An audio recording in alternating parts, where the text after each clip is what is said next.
첫째, 너희에게 떡 몇 개나 있느냐? 1절에서 10절입니다. 네, 어쩌다가 또 큰 무리가 먹을 것이 없게 되었습니까? 그들이 예수님과 함께 있은 지 사흘이 지났기 때문입니다. 그 중에 멀리서 온 사람들도 많이 있는데 예수님과 함께 1박 3일 동안 광야 수양회를 한 것입니다. 원래는 사람들이 무박 1일 혹은 1박 2일 정도 생각하고 온 것 같습니다. 근데 예수님께서 지난번과 마찬가지로 너무 여러 가지로 가르치시는 바람에 2박 3일로 길어지지 않았나 이런 생각이 듭니다. 예수님은 먹을 것이 없게 된 무리들을 불쌍히 여기셨습니다. 당장 먹을 것이 없어서 번번이 굶주리는 현실, 경제적으로 정말 빈약한 사람들이 이렇게나 많다는 것이 정말 불쌍한 상황입니다. 게다가 이제 그냥 보내면 얼마나 이 사람들이 영양 상태가 안 좋습니까? 그냥 보내면 가다 쓰러진다는 거예요. 영양 상태가 너무 나빠서 예수님 정말 불쌍히 여기셨습니다. 길에서 기진하리라. 예수님이 그 길이란 말을 쓰실 때, 특별히 이제 이 마가복음에서 길이란 말은, 이 단어는 인생과 삶을 의미합니다. 인생을 살다가 기진한다, 지쳐 쓰러지는 경우가 많습니다. 우리는 쓰러져 죽을 것 같은가요? 아니면 아직 살만합니까? 예. 앞으로 30년, 40년, 우리 20대는 50년, 60년, 하나님 나라 갈 때까지 끄덕없을 것 같습니까? 그렇다면 정말 감사한 일입니다. 그런데 그렇지 못한 사람들이 많습니다. 음식들은 차고 넘치는데 영혼이 굶주리기 때문입니다. 제가 보기에 한국은 너무 경쟁이 치열한 것 같습니다. 사람들에게 요구하는 기준도 너무 높습니다. 인생의 허들이 너무 높아. 근데 허들 하나만 넘으면 됩니까? 또 넘어야 되고, 또 넘어야 되고. 길에서 기진할 수밖에 없습니다. 너희에게 떡 몇 개나 있느냐? 오병이어의 그 기적대와 마찬가지로 제자들에게 있는 것을 물어보십니다. 또 탈탈 털어보니까 7개 나왔습니다. 7개. 제자들이 이전과 마찬가지로 가진 것이 별로 없습니다.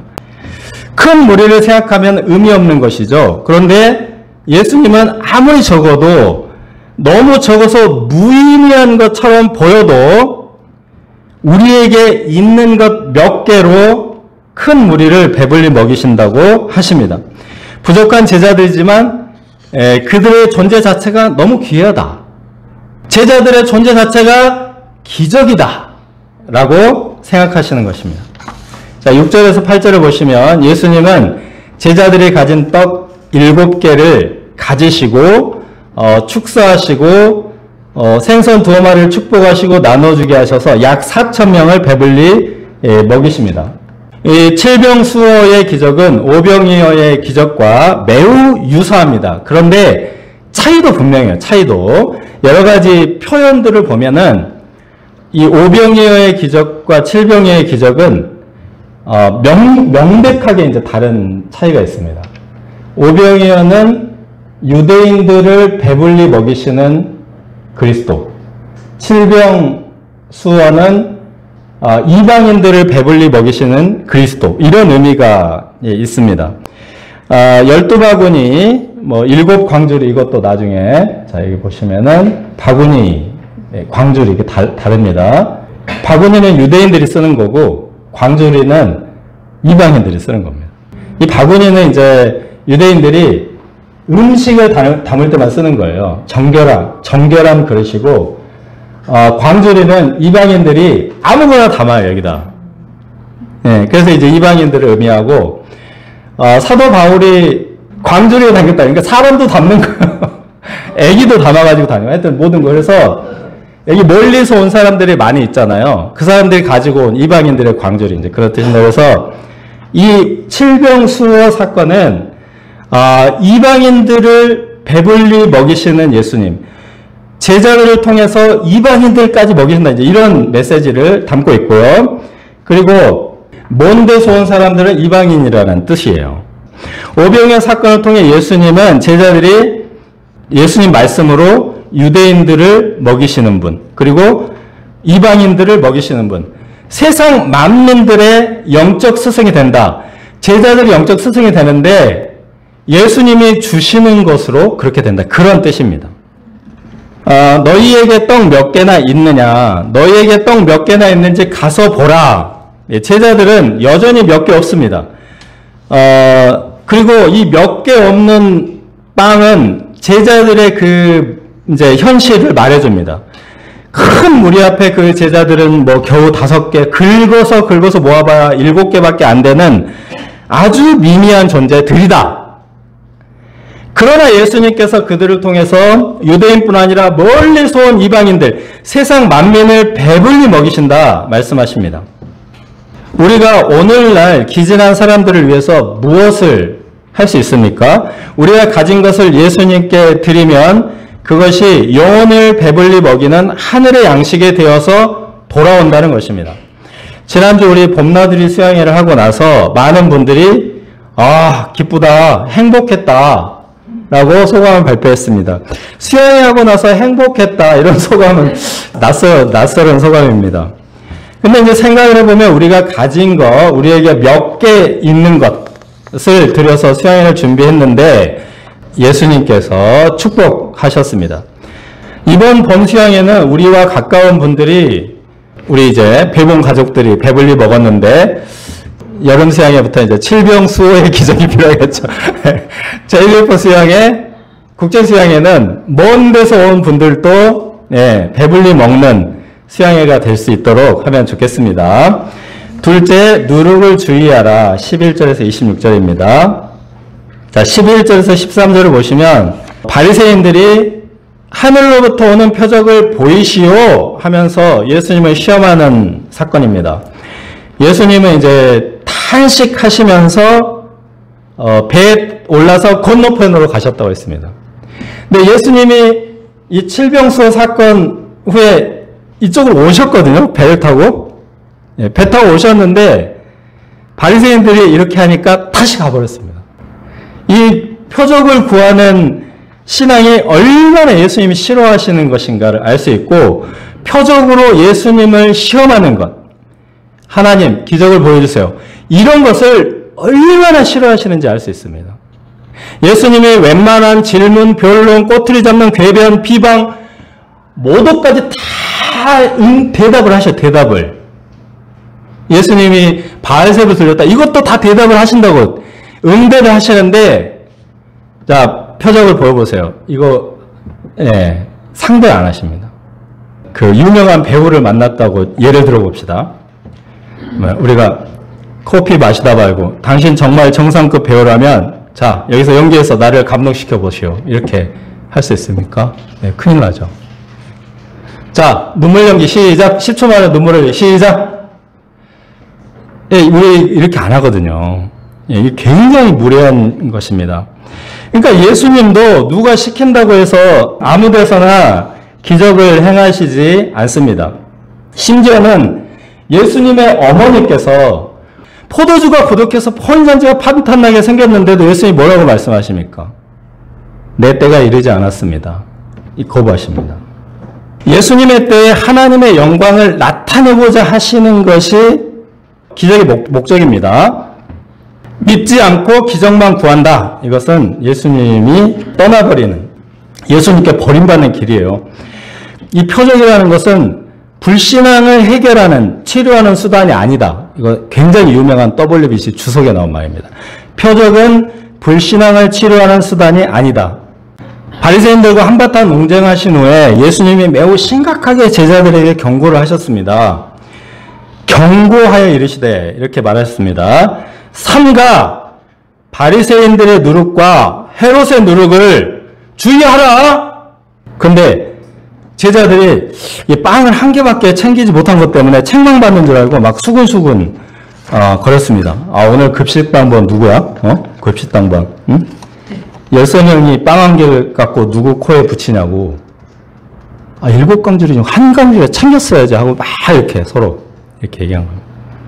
제자들이 너무 가난하기 때문에 음식 때문에 너무 스트레스를 많이 받는 것 같습니다. 제자들의 모습을 보면 밀밭 사이를 지나가다가 밀을 따먹어야 될 만큼 시장이에요. 시장에.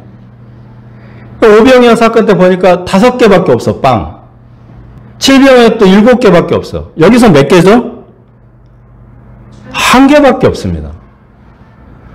스트레스를 엄청 받는 거예요. 그래서 항상 뭐만 하면 이게 물질 문제, 돈 문제 이렇게 생각하는 겁니다. 그런데 이제 예수님이 굉장히 강력하게 책망하십니다. 따발총 같은 책망입니다. 이 말이 굉장히 거칩니다. 이렇게 이제 역동적으로 번역을 해보면 눈은 왜 달고 있느냐? 귀가 없냐?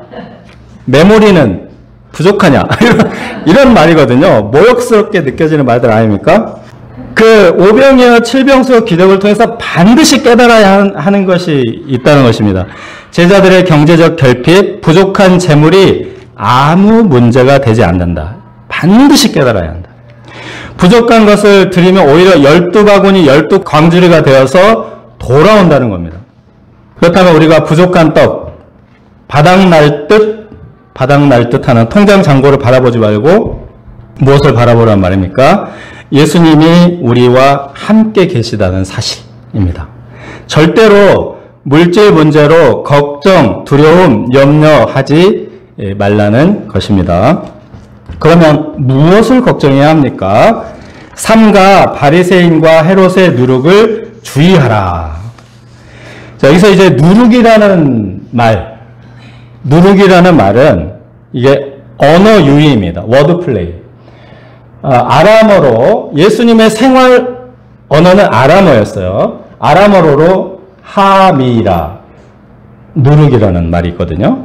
근데 이제 예수님의 말씀은 중간에 명사가 히브리어가 많이 들어갑니다. 왜냐하면 종교적 언어이기 때문에. 종교적 언어는 전부 히브리어예요. 일상 언어는 아람어고, 왜 아람어가 됐냐면 아수르 제국 때 이제 완전히 전부 모두 아람어를 쓰게 돼서. 그래서 누룩을 주의하라 이 말은 언뜻 들으면 말씀을 주의하라, 가르침을 주의하라 이렇게 들린단 말이에요. 이 워드 플레이입니다. 그러면은 이것에 기초해서 예수님의 말씀을 다시 한번 해석해 보면 이렇게 나옵니다. 바리새인들과 헤롯의 가르침을 주의하라. 바리새인들과 헤롯의 영향력을 주의하라. 이런 의미입니다. 그러면 이제 굳이 이것을 그냥 아미라 하고 히브리어로 말해버리면 되는데 애매한 단어를 사용해서 하미라, 누룩이라는 단어를 사용하신 이유가 있습니다. 이 바리새인과 헤롯의 악한 영향이 누룩과 같은 속성을 가지고 있기 때문입니다. 한 줌의 누룩은 가루 서말이나 되는 반죽을 하루 만에 발효시켜 버립니다. 누룩은 이스트입니다. 이스트. 그 하얗고 순결한 반죽을 누렇게 만들어 버리니까 구약에서나 아니면 이제 고대 사람들은 악의 상징으로 묘사를 많이 했습니다. 그래서 유대인들은 구약 성경에서 누룩 없는 빵을 정결한 하나님의 말씀으로 여겼습니다. 그래서 6월절이 되면 일주일 동안 온 집안을 샅샅이 뒤져서 누룩이 들어간 음식과 누룩을 담았던 그 그릇들을 전부 깨고 불태워버렸습니다.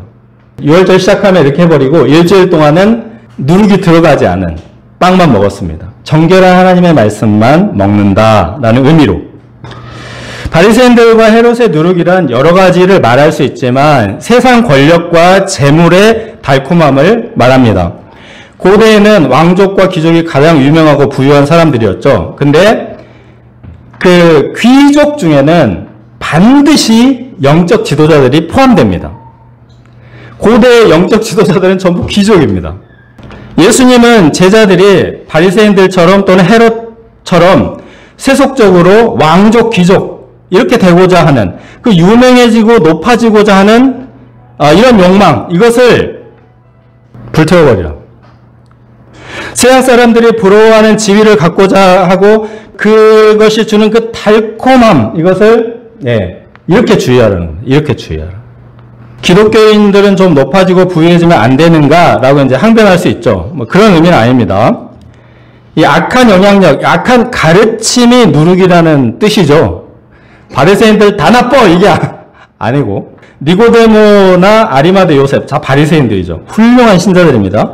사도 바울도 마찬가지로 바리새인인데 훌륭한 사도이고, 또 누가복음의 수신자 데오빌로는 로마의 고위 관리, 로마의 귀족인데 좋은 영향력을 가진 제자들입니다. 이런 사람도 얼마든지 있습니다.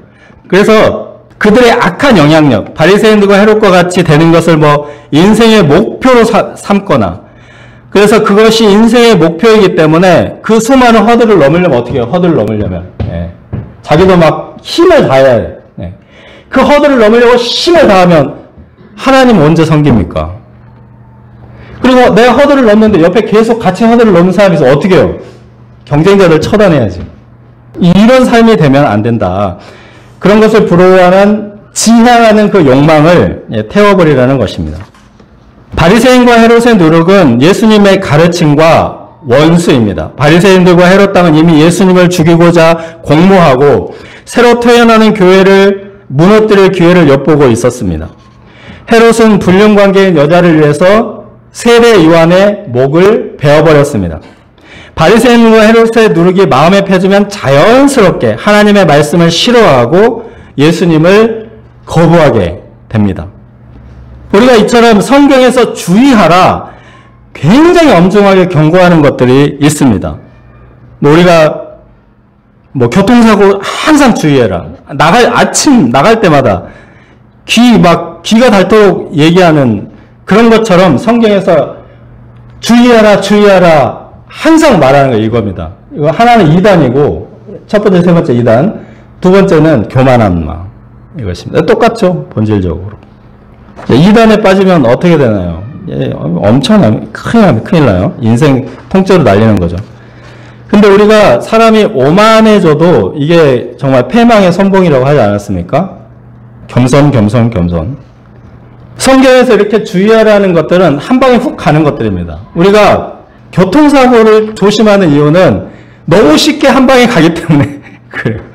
누룩하고 굉장히 비슷한 것 같습니다.